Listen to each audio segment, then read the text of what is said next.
Ouça mais de uma gravação do grupo do psicanalista Genefil. O Raíssa entrou aí. Vamos ler agora o inquietante. Boa noite, Raíssa. Tudo bom, meu filho? Boa noite, tudo bem, graças a Deus. Como é que estão? Tudo na paz também. Vamos começar agora a reunião. Beleza. Opa, isso nem que a gente vai para 8h10, mais ou menos. Esse texto aqui é legal pra caramba. Chama O Inquietante. 1919, de Freud. Então, vamos lá, então. É raro o psicanalista sentir-se inclinado a investigações estéticas, mesmo quando a estética não é limitada à teoria do belo, mas definida como motivo das qualidades do nosso sentir. Ele trabalha outras camadas da vida psíquica e pouco lida com as emoções atenuadas, inibidas quanto à meta, dependendo de muitos fatores concomitantes, que geralmente constituem o material da estética. Pode ocorrer, no entanto, que ele venha a interessar-se por um âmbito particular de estética. E então, esse será, provavelmente, um âmbito marginal, negligenciado pela literatura especializada na matéria. O inquietante é um desses domínios. Sem dúvida, relacionar-se ao que é terrível, ao que desperta angústia e horror, e também está claro que o termo não é usado sempre no sentido bem determinado, de modo que geralmente equivale a angustiante. É disso esperarmos, no entanto, que existe um núcleo especial de significado que justifique o uso de um termo conceitual específico. Gostaríamos de saber que núcleo comum é esse, que talvez permita distinguir o inquietante no interior do que é angustiante.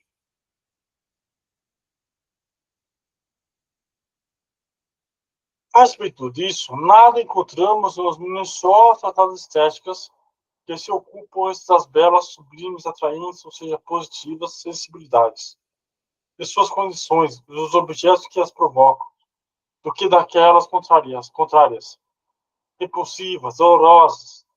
Do lado da literatura médico-psicológica, se apresenta um trabalho de conteúdo rico, porém não exaustivo. Mas devo admitir que, por razões de imaginar ligadas ao momento atual, não pesquisei a fundo a bibliografia para essa pequena contribuição, em particular a da língua estrangeira, motivo pelo qual apresento ao leitor sem nenhuma reivindicação de prioridade.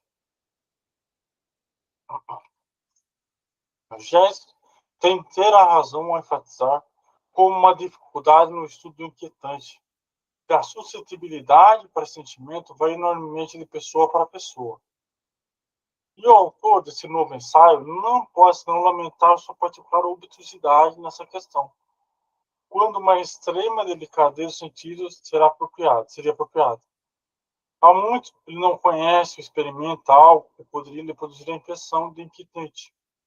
Primeiro de transportar-se para esse sentimento, evocar dentro de si a possibilidade dele. Entretanto, dificuldades desse gênero também pesam em vários outros domínios da estética.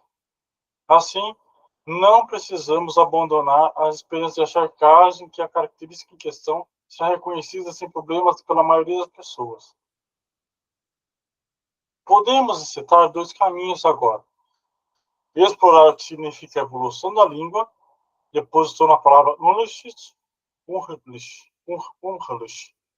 ou reunir tudo aquilo que nas pessoas e coisas, impressões de sentido, vivências, situações, desperta em nós o sentimento inquietante, inferindo o caráter velado e inquietante a partir do que foi comum a todos os casos. Já antecipo que os dois caminhos levam ao mesmo resultado. O inquietante é aquela espécie de coisa assustadora que remonta ao que é há muito conhecida, ao bastante familiar. Como isso é possível? Sob que condição familiar pode se tornar inquietante, assustador, deverá se demonstrar nas páginas que seguem.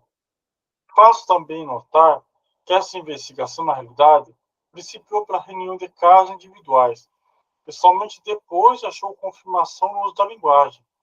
Mas na presente exposição, tomarei o caminho inverso.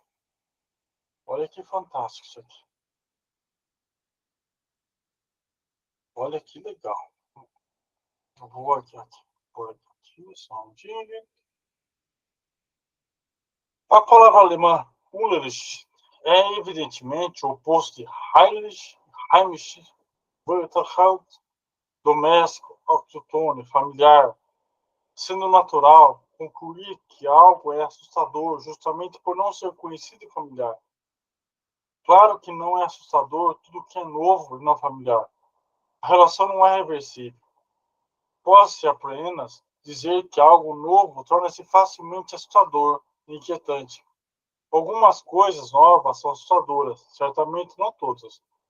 Algo tem de ser acrescentado ao novo, e não a familiar, a fim de torná-lo inquietante.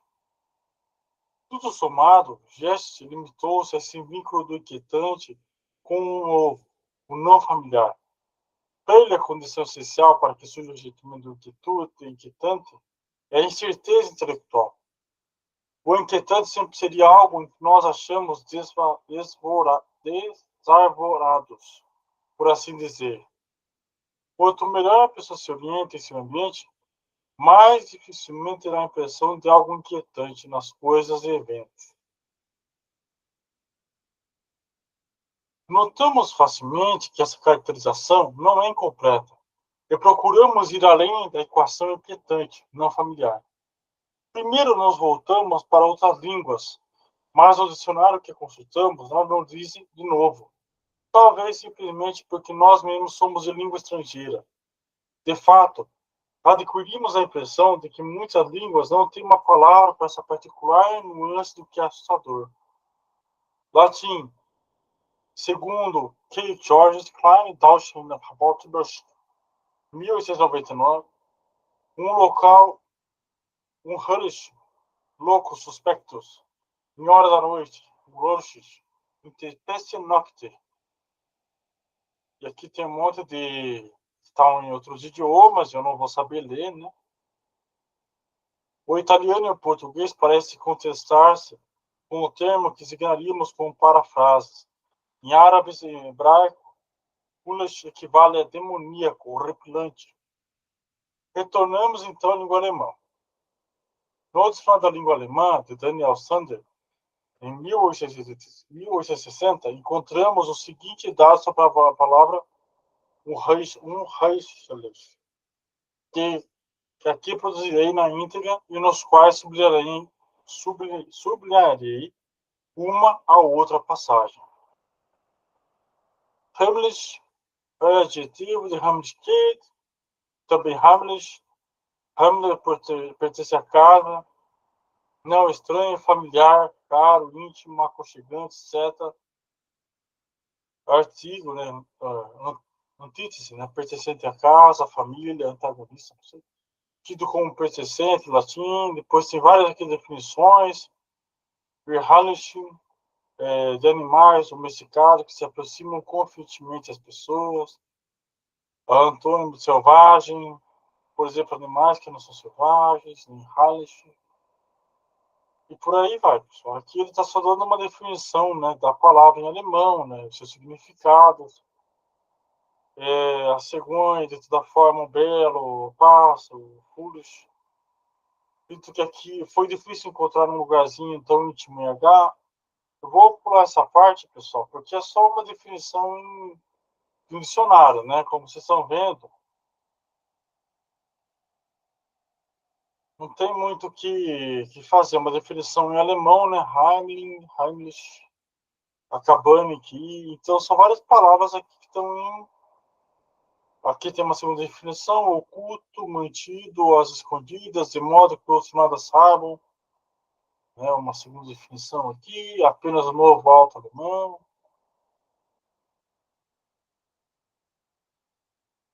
Vamos lá.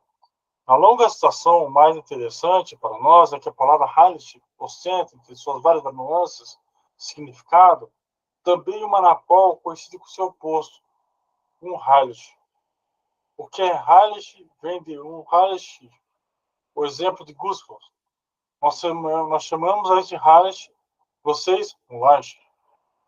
Somos lembrados que o termo Hallett não é unívoco, mas pertence a dois grupos de ideias que, não sendo opostos, são alheios um ao outro. O do que é familiar, aconchegante, e do que é escondido, mantido oculto. Isso já ficou interessante. Um Hallett seria normalmente usado como antônimo do primeiro significado, não do segundo. Sanders nada nos diz sobre uma possível relação genética entre os dois significados. Nossa atenção é atraída do outro lado por uma observação de Schelling, que traz algo inteiramente novo para nós inesperado. O Hallett seria tudo que deveria permanecer secreto, oculto, mas apareceu. Você já ouviu falar desse filósofo aqui, Edson? Schelling? Já sim. Esse é brabo, viu? É brabo. Uhum. Uma parte das dúvidas assim despertadas e removidas pelo dados que nos oferece o dicionário alemão de Jacob Wilhelm Green. Hallett, adjetivo e advérbio, vernáculo, ocus, meio alto alemão. Hallett, em sentido algo diferente, sinto-me Hallett, bem, sem medo. Hallett é também o local livre de fantasmas, familiar, amável, confiante. Esse fica, não? Esse. Aí ele dá outra definição aqui, né? De modo livre e comum, no uso moderno da língua, Hallett é agregado a um verbo especialmente oculto. Ele me oculta, Hallett, em sua tenda. Salmos 27, 5. Locais Hallett do corpo humano. Os que não morriam eram feridos em locais Hallett. Funcionários que dão conselho importantes sigilosos, Geheimzuhaltet, em assuntos do Estado, chamam-se conselheiros secretos, Hallett. Sendo o adjetivo substituto por guerra no uso atual. Faraó nomeia a José o conselho secreto. Gênesis 41, 45. Hallett, para o conhecimento místico, alegórico, sentido, Hallett, místico, divinos, ocultos, figuratos. Em seguida, Hallett é outra coisa, algo subtraído ao conhecimento, inconsciente. Você vê que ele começou de um jeito lá, falando do inquietante, e agora está falando que a mesma palavra, um Hallett. E Hallett, ela também tem alguma coisa ali, né? Tem um joguinho no alemão, pelo menos. Mas Hallett também é fechado, impenetrável a exploração. Você não vê, eles não confiam em mim, temem o semblante Hallett de Friedlander. Schiller, Wallace e Leibniz, na 2. O sentido do oculto perigo que surge no número anterior desenvolve-se ainda mais do modo que Hallett recebe o significado que normalmente em Unreich, formado a partir de Heinrich. Sinto-me às vezes como um homem que vagueia na noite e acredita em fantasmas. Cada canto para ele é Hallett e horripilante.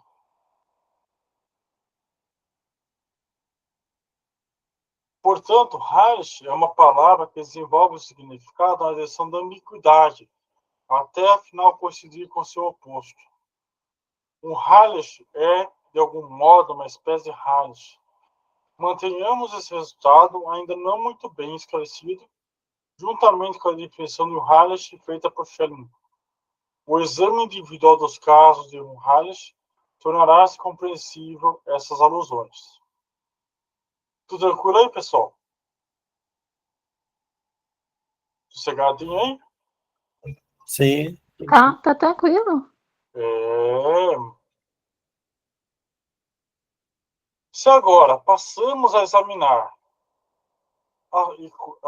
as pessoas, coisas, impressões, eventos, situações que chegam a despertar em nós, com particular força e nitidez, a sensação do inquietante, o primeiro requisito é escolher um bom exemplo inicial. Gente pôs em relevo, como caso privilegiado, a dúvida de que um ser aparentemente animado seja de fato vivo, ou, inversamente, de que um objeto inanimado talvez seja vivo. Começou com os probleminhas já. Isso invocando a impressão deixada por figuras de cera, autômatos e bonecos religiosamente fabricados. Ele junta a isso o sentimento inquietante produzido pelo ataque epilético e pela manifestação da loucura por provocar no espectador a suspeita de que processo automático, mecânico, pode se esconder por trás da imagem habitual que temos do ser vivo. Sem estarmos inteiramente convencidos dessa afirmação do autor, vamos partir dela em nossa investigação. Pois logo depois eles não lembram o escritor que mais que nenhum outro teve esse tipo de efeito inquietante. Um dos mais seguros artifícios para criar efeitos inquietantes ao contar uma história, escreve Kennedy, consiste em deixar o leitor na incerteza que determinada figura seja uma pessoa ou autômato. Isso de modo que tal certeza não ocupe o centro de sua atenção, para que ele não seja induzido a investigar a questão e esclarecê-la. Pois assim desapareceria o peculiar efeito emocional, como foi dito, em seus contos fantásticos. E.T.A. Hoffmann valia-se dessa manobra psicológica repetidamente com sucesso. Essa observação, sem dúvida correta, diz respeito sobretudo à narrativa do Homem da Areia, os Contos Noturnos, terceiro volume da edição bíblica das obras completas de Hoffmann, do qual saiu um personagem de boneca, Olímpia, do primeiro ato da ópera do conto de Hoffmann, de Offenbach. Mas devo dizer, e espero que a maioria dos leitores da história concorde, que o tema da boneca aparentemente viva, Olímpia, não é o único nem o principal responsável pelo efeito comparável, inquietante narrativa. Também não contribui para ele o fato de o próprio autor dar um ligeiro viés satírico ao episódio de bonecas, usando-o para ridicularizar a superestimação do amor por parte dos jovens. No centro da história acha-se um outro elemento, que ademais lhe empresta o título e que sempre retorna nas passagens decisivas. O tema do Homem da Areia, que arranca os olhos das crianças. Essa história fantástica tem início com as recordações da infância do estudante Nathaniel, que apesar de sua felicidade, presente não só com a pele afastada, as lembranças ligadas à morte misteriosa de seu amado pai, em certa noite, a mãe costumava mandar cedo as crianças para o leito com a advertência: o Homem da Areia vem aí.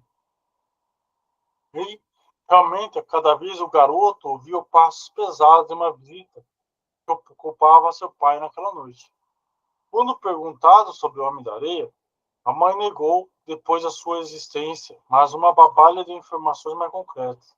É um homem mau, que aparece quando as crianças não querem ir para a cama. Ele joga punhadas de areia nos olhos delas. E os olhos, eles pulam fora da cabeça, sangrando. Então, eles os jogam no saco e levam na meia-lua para alimentar os filhos que esperam no ninho e têm bicos redondos, como as corujas, e usam esses bicos para comer os olhos das crianças mal criadas. No Brasil, seria o Homem do Saco, hein? Vocês já ouviram o Homem do Saco? Já ouviram falar disso? Aí já teve vocês? Ainda não, ainda não. A história do Homem do Saco. A gente já fez medo. Não foi? Vocês nunca ouviram? Aqui onde eu moro tinha. O pessoal falava: cuidado pra você não ficar à noite aqui na rua, que o Homem do Saco vai levar vocês. Bicho, olha que medo, ó. Gente. Embora o pequeno Nathaniel tivesse idade e entendimento bastante para rejeitar esses horríveis atributos dados à figura do Homem da Areia, o medo que sentia dele afirmou-se. Decidiu verificar que a aparência tinha um Homem da Areia. E numa noite, em que novamente o aguardava, escondeu-se no escritório do pai. Reconheceu então no visitante advogado Copélios, uma pessoa repugnante, da qual as crianças costumavam fugir. Quando ocasionalmente era convidado para o almoço, ele identificou esses copélios como o temível homem de areia. O autor já não deixa em dúvidas. No restante da cena, estamos vendo o primeiro delírio do garoto possuído pelo medo, ou relato, e terá sido tido como real no mundo da narrativa. O pai e o visitante se acham ocupados com um forno flamejante. O pequeno espião ouve Copélios dizer: olhos aqui, olhos aqui. Deixa escapar um grito e é agarrado por Copélios, que quer pôr em fragmentos de brasa em seus olhos, para jogá-los então no forno. O pai intercede pelos olhos do filho. A experiência termina com um profundo desmaio e uma prolongada doença. Quem decide, por interpretação racionalista do Homem da Areia, não deixar de reconhecer nessa fantasia do garoto a duradoura influência daquela história da babá. Em vez de grãos de areia, são fragmentos de brasa que devem ser aplicados aos olhos da criança, a fim de fazê-la saltar. Por ocasião de outra visita do Homem da Areia, um ano depois, o pai morre, vitimado por uma explosão no escritório. O advogado Copélios desaparece sem deixar pistas. Agora estudante, Nathaniel acredita reconhecer essa figura horrorosa de sua infância no ótico italiano ambulante Giuseppe Coppola, e na cidade universitária em que vive lhe oferece barômetros. E após sua recusa diz: barômetro não? Tem também olhos bonitos, olho bonito, olho bonito, olho bonito. O pavor do estudante é mitigado quando se verifica que tais olhos oferecidos são apenas inofensivos óculos. Ele compra de Coppola binóculos de bolso, e quando eles observam o apartamento do professor Spallanzani, do outro lado da rua, onde vê Olímpia, a bela, mas enigmática, silenciosa e imóvel filho do professor. Logo se apaixona por ela violentamente e esquece a garota prosaica e sensata de que está noivo. Mas Olímpia é um automato, dos quais Spallanzani fez as engrenagens no qual Coppola, o homem da areia, inseriu os olhos. O estudante surge quando os dois mestres discutem por causa de sua obra. O ótico leva a boneca de madeira sem olhos, e o mecânico Spallanzani pega no chão os olhos ensanguentados de Olímpia e os joga no peito de Nathaniel, dizendo que Coppola os roubara deste. Nathaniel tem um novo acesso de loucura e em seu delírio se une à reminiscência da morte do pai e à impressão nova. Opa, círculo de fogo, rode círculo de fogo, alegre, opa, bonequinha de madeira, bonequinha bonita, rode. Por isso, lança-se sobre o professor, o pai de Olímpia, e tenta estrangulá-lo. Peraí que o negócio tá louco aqui, hein? Vindo de uma longa e severa doença, Nathaniel parece enfim curado. Pensa em desposar a noiva que reencontrou. Certo dia, os dois estão passando pela cidade na praça do mercado, sobre a qual a alta torre da prefeitura lança sua enorme sombra. A garota propõe ao noivo subirem na torre, enquanto seu irmão, que acompanha o casal, permanece embaixo. Lá em cima, curiosa aparição de algo que se agita na rua, chama a atenção de Clara. Nathaniel observa essa coisa pelo binóculo de Coppola, que estava em seu bolso. É novamente tomado pela loucura e dizendo as palavras: rode, bonequinha de madeira. Tenta lançar da altura a garota. Chamado por seus gritos, o irmão a salva e corre com ela para baixo. Lá em cima, o possesso grita correndo de um lado para o outro: rode, círculo de fogo. Palavras cuja origem conhecemos. Entre as pessoas que se juntam embaixo, sobressai o advogado Copélios, que subitamente reapareceu. Podemos supor que a visão de sua presença é que faz interromper a loucura em Nathaniel. Alguns querem subir para dominar o possesso, mas Copélios ri. Espere um pouco, logo ele desce por si. Nathaniel para de repetir. Nota Copélios gritando agudamente: sim, olho bonito. Joga-se por sobre o parapeito, enquanto ele já sobre o pavimento da rua, a cabeça esmagada, o homem de areia desaparece na multidão. Que loucura, meu. Essa breve síntese não deixa dúvida de que o sentimento inquietante liga-se diretamente com a figura do olharia. Ou seja, a ideia de ter os próprios olhos roubados e de que uma incerteza intelectual, como concebe gente, não tem relação alguma com esse efeito. A dúvida quanto à natureza animada e inanimada, admissível no caso da boneca Olímpia, não importa nesse exemplo mais forte e inquietante. É certo que do início do escritor produz em nós uma espécie de incerteza. Não nos permitimos saber, claro que deliberadamente, se está nos levando ao mundo real ou ao mundo fantástico qualquer. Olha lá, hein? Ele tem, notoriamente, o direito de fazer ambas as coisas e se escolhe para o cenário de narração. Por exemplo, um mundo povoado de espíritos, demônios e fantasmas, como Shakespeare em Hamlet e Macbeth, no sentido diverso. Em A Tempestade e Sonho de uma Noite de Verão, temos de ceder a tratar como uma realidade o mundo por ele pressuposto, enquanto nos colocamos em suas mãos. Mas no curso da história de Hoffman, desaparece a dúvida. Notamos que o autor quer fazer com que nós mesmos olhemos através dos óculos ou binóculos do demoníaco ótico, e que ele próprio talvez tenha usado pessoalmente um tal instrumento. Pois a conclusão da narrativa deixa claro que o ótico Pola é realmente o advogado Coppelius e, portanto, também o Homem de Areia.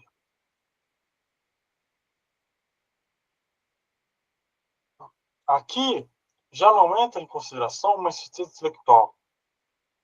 Sabemos que agora que não nos querem apresentar as fantasias de um louco, por trás das quais podemos reconhecer, com superioridade racionalista, as coisas tais como elas são. Mas esclarecimentos não reduziu em nada a impressão do inquietante. Assim, a noção de incerteza intelectual não nos ajuda a compreender esse efeito inquietante.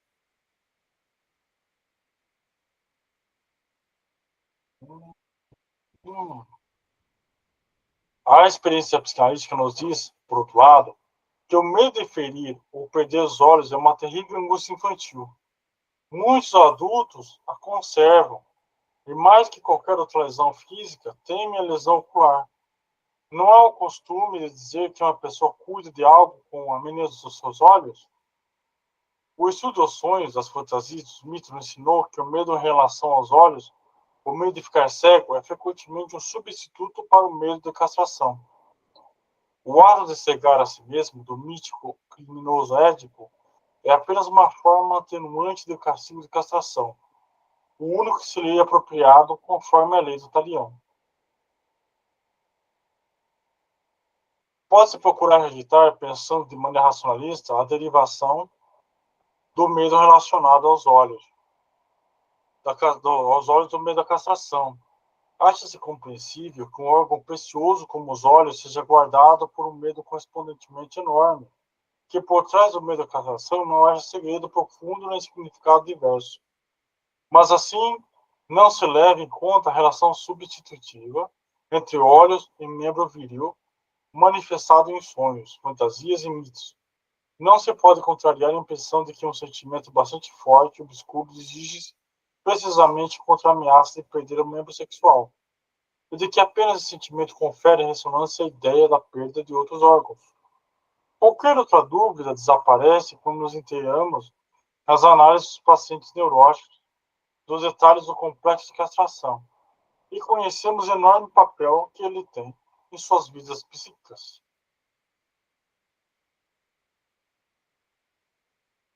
Não aconselho ao opositor da concepção psicanalítica a evocar justamente essa história de Hoffman para sustentar a afirmação de que medo relativo aos olhos é algo independente do complexo de castração. Pois porque esse medo é aí colocado em relação íntima com a morte do pai, porque o homem de areia sempre surge para perturbar o amor. Ele separa o infeliz estudante de sua noiva, de seu melhor amigo, que é irmão daquela. Ele destrói seu segundo objeto de amor, a bela boneca Olímpia. Ele leva o próprio estudante ao suicídio, quando é iminente a sua feliz união com Clara, após ser reconquistado. Esses e outros traços de narrativa parecem arbitrários e sem sentido, quando é rejeitado o nexo entre o medo relativo aos olhos e a castração. Torna-se pleno de significado ao substituir o homem de areia pelo pai temido, de cujas mãos se espera que ele venha a castração.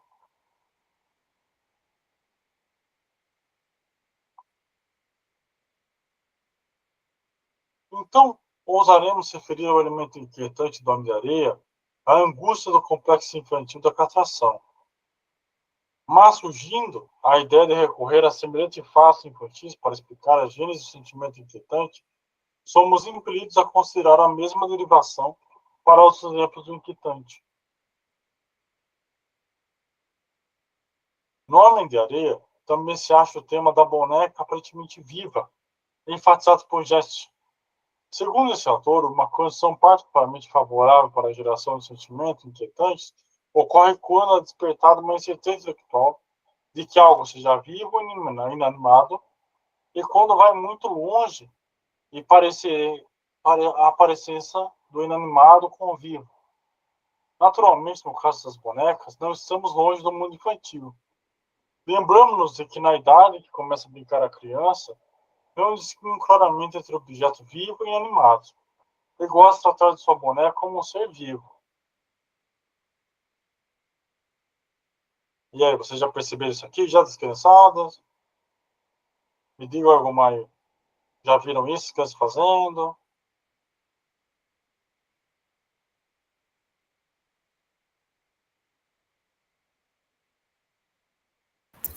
Eu não entendi, Rafael. Pode repetir, por favor? Sim, por exemplo, assim, ele está falando aqui do inquietante, ele usou o exemplo da boneca. Que a criança começa a brincar com a boneca como ela fosse viva, né? Uhum. Então ele não consegue ter uma noção de objeto vivo e inanimado. Vocês já viram as crianças fazendo isso? Mas Sim. isso tem demais. Exatamente. Tanto menina, tanto menino. Menino é carrinho. No caso, eles pegam os brinquedos, ou é o boneco, ou é ser a fazendinha. Faz de conta que o porquinho tá vivo, o boizinho, e os caras aí todos. Isso, E você tem exatamente. que participar daquilo. Exato, exatamente. É disso que ele está falando no texto, tá vendo? Essas coisas assim. É disso que ele está falando no texto. Tá vendo que interessante? É na parte lúdica que a gente perde um pouco a noção dela, né? Já ouvi mesmo de uma paciente que ainda aos 8 anos de idade, ela estava certa que suas bonecas adquiriam vida se as olhassem de determinada forma, o mais intensamente possível. Também aqui, portanto, é fácil verificar o elemento infantil. Mas, curiosamente, no caso do Homem de Areia, vimos o despertar de um velho medo infantil e no da boneca animada não se pode falar da angústia. A garota não receava a animação de suas bonecas. Talvez desejasse. A fonte do sentimento inquietante não seria, aqui, uma angústia infantil, mas um desejo infantil, ou tão somente uma crença infantil. Isso parece uma contradição. Possivelmente apenas uma complexidade que depois seja útil à nossa compreensão. E.T.A. Hoffmann, E.T.A. Hoffmann é um inigualável mestre inquietante na literatura. Seu romance, O Elixir do Diabo, traz toda uma série de temas a que se pode atribuir o efeito inquietante da história. O conteúdo do livro é demasiado rico e intricado para que tentamos resumir. No final, quando o leitor é informado dos pressupostos da ação que até então foram ocultados, o que daí resulta não é o esclarecimento, mas uma total perplexidade para o leitor. O autor acumulou demasiadas coisas semelhantes. Isso não afeta a impressão do todo, mas talvez a compreensão dele. Temos de contentarmos-nos em extrair os mais notáveis entre os temas de efeito inquietante, para investigar se também eles podem ser derivados de fontes infantis. São os do sósia ou duplo, em todas suas gradações e desenvolvimentos. Isto é, o surgimento de pessoas que, pela aparência igual, devem ser consideradas idênticas à intensificação desse vínculo pela passagem imediata de processos psíquicos de uma para outra pessoa. O que chamaríamos de telepatia. Olha aqui, ó. Telepatia. De modo que uma possui também o saber, os sentimentos e as vivências da outra. Vai começar a dar o spoiler da telepatia hoje? Não, acho que hoje não. Ele só tá. Testigou, né? Testigou, né? Eu sabia que ia pegar. Você vê que ele já tá dando um saquinho ali. Eu, no lugar dele, ou seja, duplicação, divisão e permutação do eu, e, enfim, o constante retorno do mesmo, a repetição dos mesmos traços faciais, caráter, virtude, atos criminosos, e as enormes para várias gerações sucessivas. O tema duplo foi minuciosamente estudado por Otto Rank, num trabalho com esse título. Otto Rank, eu tinha falado isso no outro encontro. Ali são investigadas as relações do duplo com a imagem no espelho e a sombra com o espírito protetor, a crença na alma e o temor da morte. Mas também é lançada a viva luz sobre a surpreendente evolução do tema, pois o duplo foi originalmente uma garantia contra o desaparecimento do eu, o energético desmentido ao poder da morte. E a alma imortal foi provavelmente o primeiro duplo do corpo. Olha que interessante, hein? A criação de um tal desdobramento para defender-se da aniquilação tem uma contrapartida na linguagem dos sonhos, que gosta de exprimir a castração através da duplicação ou modificação do símbolo genital. Na cultura do Antigo Egito, ela impulsionou a arte de construir uma imagem do morto em material duradouro. Mas essa concepção surgiu no terreno do ilimitado, amor a si próprio, do narcisismo primário, que domina tanto a vida psíquica da criança como do homem primitivo. E, com a superação dessa fase, o duplo tem seu sinal invertido, de garantia de sobrevivência, passa a inquietante mensageiro da morte.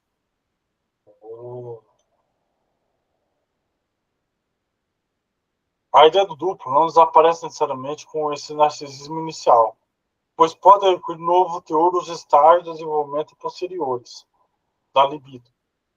No eu forma-se lentamente uma instância especial que pode contrapor-se ao resto do eu, que serve à autoobservação e autocrítica, que foi o trabalho de censura psíquica e tornar-se familiar à nossa consciência, como consciência.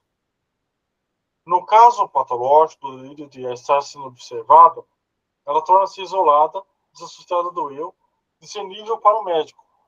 O fato de que existe uma instância assim, que pode tratar o restante do eu como um objeto, isto é, de que o ser humano seja capaz de autoobservação, torna-se possível dotar de um novo teor à velha concepção do duplo, e atribuir várias coisas, principalmente aquilo que a autocrítica vê como pertencente ao superado narcisismo dos primórdios.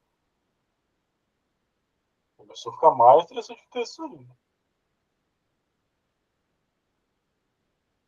Não apenas esse conteúdo repugnante para a crítica do eu pode ser incorporado ao duplo, mas também todas as possibilidades não realizadas da configuração do destino a que a fantasia ainda se apega, e todas as tendências do eu que não puderem ser impor devido às circunstâncias desfavoráveis, assim como todas as decisões volitivas coartadas que suscitam a ilusão do livre-arbítrio. No entanto, após considerar a motivação manifesta da figura dupla, somos obrigados a admitir que nada disso nos torna mais compreensível o elevado grau de inquietude e estranheza que lhe é próprio. É nosso conhecimento dos processos psicopatológicos nos leva a acrescentar que nada, esse material, poderia explicar o esforço defensivo que o projeta para fora do eu como algo estranho. O caráter do inquietante pode proceder apenas do fato de o duplo ser a criação de um tempo remoto e superado, em que tinha um significado mais amigo. O duplo tornou-se algo terrível tal como os deuses tornam-se demônios após o declínio da sua religião. Ó, o bichão tá aqui, tá, hein? É fácil apreciar, segundo o modelo do tema do duplo, os outros distúrbios do eu explorados por Hoffman. São um recuo a determinadas fases da evolução do sentimento do eu. Uma regressão a um tempo que o eu ainda não delimitava nitidamente a relação do mundo seu e ao dos outros, externo ao mundo, em relação ao mundo externo e aos outros.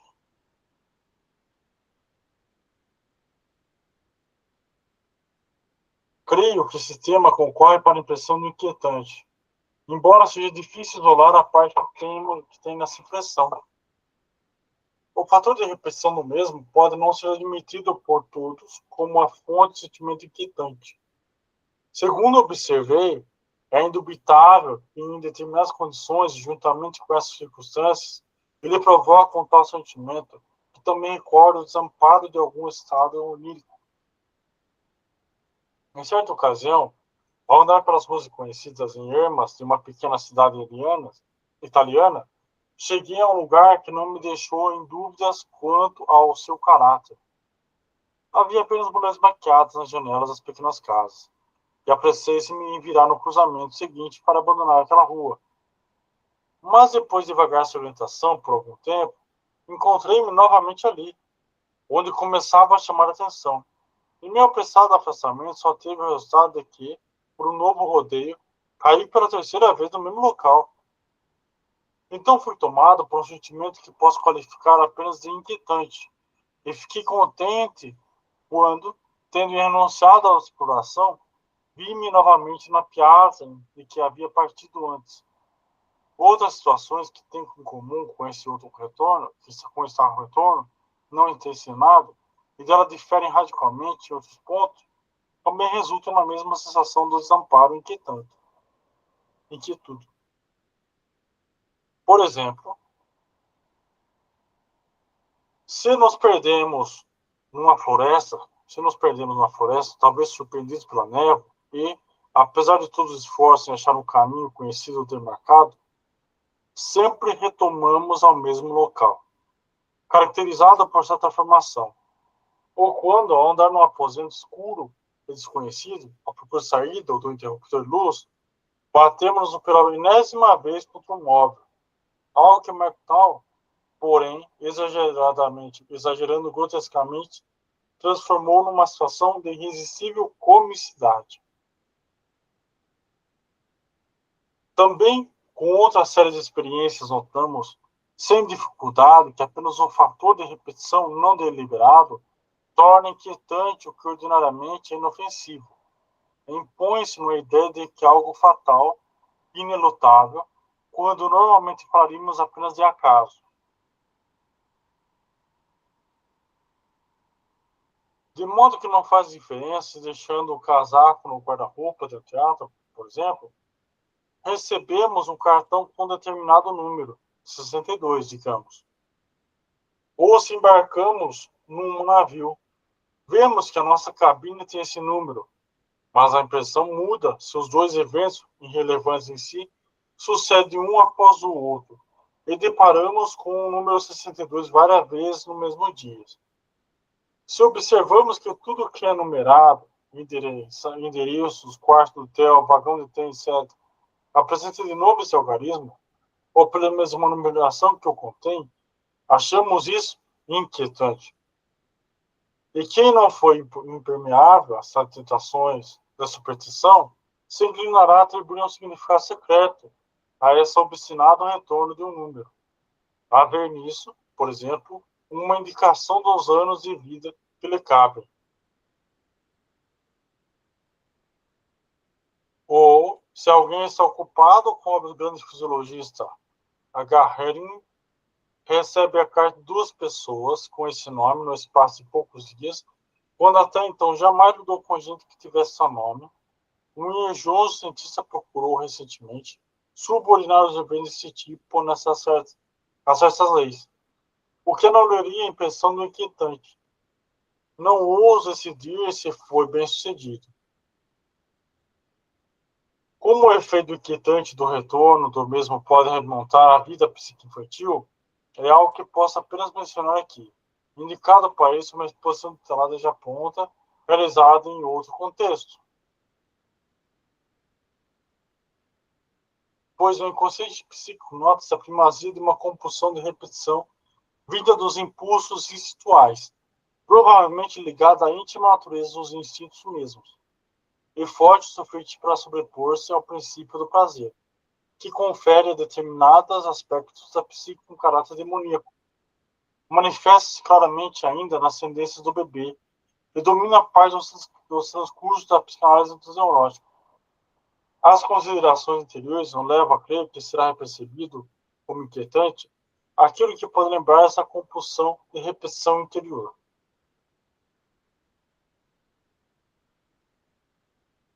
Mas parece-me que já é tempo de abandonar essa questão. Difícil de julgar, em todo caso, procurar casos indiscutíveis do inquietante, cuja análise nos autoriza uma decisão final sobre a validade de nossa hipótese.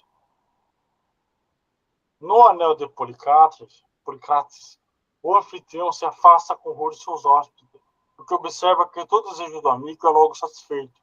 Todo problema é imediatamente solucionado pelo destino. O hóspede tornou-se inquietante para ele. A explicação que ele próprio fornece de que alguém demasiado feliz deve recear, ao invés dos deuses, parece-nos ainda obscura, tem um sentido mitologicamente encoberto. Tomemos um outro exemplo, retirado de condições mais simples.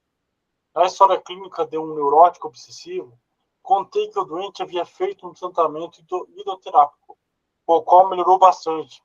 Mas ele foi inteligente a não atribuir essa força contida da água, e sim a posição do seu quarto, que era vizinho ao alojamento de uma amável enfermeira. Quando voltou àquele estabelecimento, pediu o mesmo quarto onde ficara na primeira vez, mas soube que já estava ocupado por um senhor idoso. Exprimiu seu descontentamento com as seguintes palavras: que ele tenha um ataque. 2 semanas depois, o senhor realmente sofreu um ataque. Para meu paciente, essa foi uma experiência inquietante.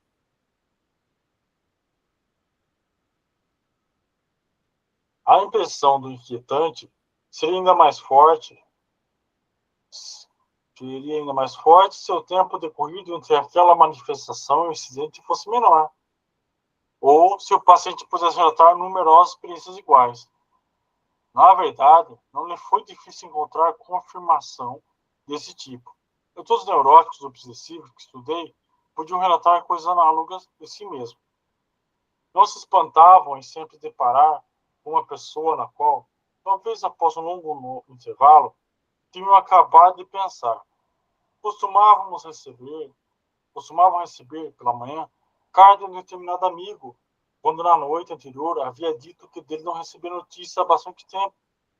E, sobretudo, era raro que sucedesse em caso de morte ou acidente que poucas não lhes tivessem passado pela cabeça. Costumavam referir-se tal situação de maneira bem modesta, dizendo ter pressentimentos que, em geral, mostravam-se corretos. Uma das mais inquietantes e difundidas formas de superstição é o medo do mal-olhado, que foi estudado a fundo por S. Seligman, um oftalmologista de Hamburgo. Olha o mal-olhado, olha aí. A fonte desse medo parece reconhecida. Quem possui algo valioso, porém frágil, receia a inveja do outro, projetando sobre ele a inveja que sentiria no caso inverso. Tais impulsos são revelados pelo olhar, mesmo quando tem negado a expressão em palavras. E quando alguém se destaca por características evidentes, sobretudo de natureza desejada, acredita-se que sua inveja alcançará particular intensidade e será convertida em ação. Teme-se, portanto, uma secreta intenção de prejudicar, e supõe-se, por determinados indícios, que esse propósito tenha força para ser levado a sério. Olha que coisa. Pessoal, vamos parar por aqui, e daí amanhã a gente continua. E aí, gostaram do texto? Estão gostando? Agora o texto engatou, né? E aí? Você leu quantas páginas, Rafael? 22. 22? Uhum. Acho que para um texto muito longo, como você pretende fazer encontros na segunda, terça e sábado, Uhum. seria melhor se, para um texto muito longo, dividir em 3 dias, né? Por exemplo, 34 páginas daria 11 páginas por dia e daria até tempo de discutir sobre o assunto, né? Sim, Porque legal. aqui ele coloca muitos assuntos, ele começa fazendo uma relação do inquietante com a estética, né?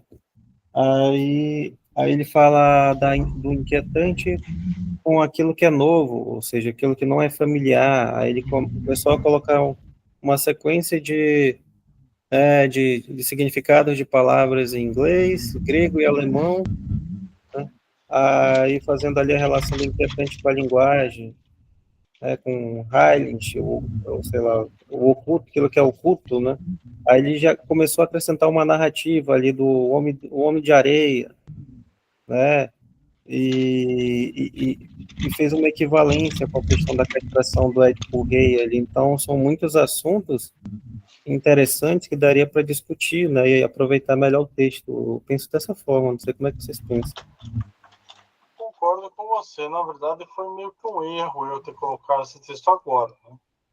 Eu devia ter colocado ali uma situação que desse para debater mais realmente esse texto. Foi um erro meu. Concordo com você. Eu preciso fazer uma pergunta inquietante de fato agora. E, É, ele vai falar em algum momento sobre questão de, tipo, pressentimento mesmo? então, ele fala mais ou menos assim, que há uma estranheza aí, né? Porque às vezes a pessoa deixa uma, como eu posso dizer assim, ela quer alguma coisa, mas quando acontece ela fica meio estranha. Aí que está o pressentimento que ele fala. Eu fiquei sem entender o que seria esse pressentimento. É porque, tipo assim, o que ele por acaso chega a abordar o que seria a questão da pessoa, ela perceber as coisas, tipo assim, mas eu acredito que essa percepção seja até por questão de você aprender a viver. Aí, às vezes, você acha que você está tendo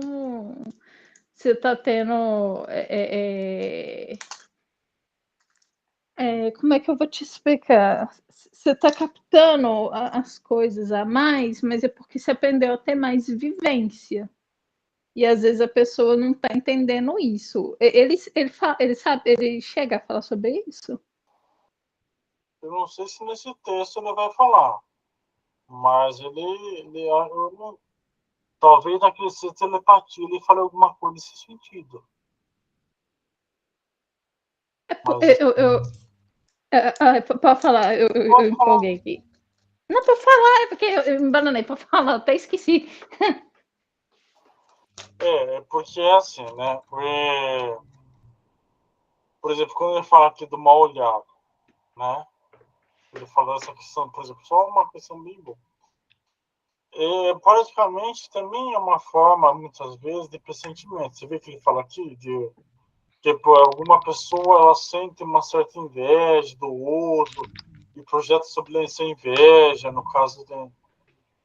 Então também é uma forma de pressentimento. Você fala assim, pô, agora ele falou do velhinho ali atrás, ali o outro na clínica, né, que estava ali, que o paciente foi internado ali, depois ele tentou voltar, ele achou a enfermeira bonita, e daí ele falou, tomara que ele tenha infarto, depois de um tempo o velhinho morreu.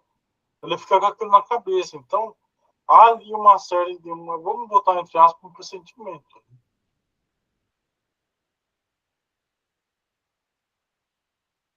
Faz sentido. Então, outra coisa, vou aproveitar um gancho do Raiz que ele falou. Se vocês quiserem trazer todas as questões amanhã, por quê? Porque amanhã a gente não tem limite de tempo, né? Hoje, às 8h30, a gente vai ter aula de Aristóteles. Amanhã a gente pode começar às 7h e terminar 8h30, 9h30, 9 horas, entendeu? Aí, Jadson, se vocês tiverem alguma coisa para trazer, e a Lucia também, tragam também amanhã, tá? Tá. Fiquem à vontade daí. Tá bom. Porque hoje, daqui a pouco, a gente tem a aula de Aristóteles, né? Que também é bem intenso, né? Tá bom, gente? Tá. Só um minutinho.